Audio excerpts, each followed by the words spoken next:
6. Denote the meaning of the following words.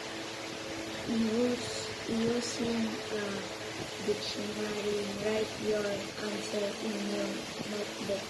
Number 1. Fascinating, extremely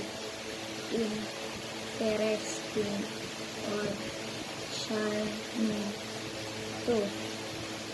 Hilarious, marked by or causing hilarity.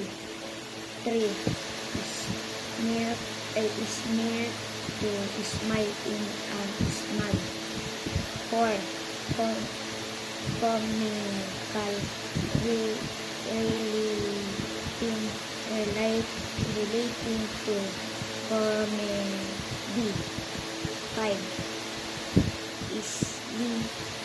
Silly, exhibiting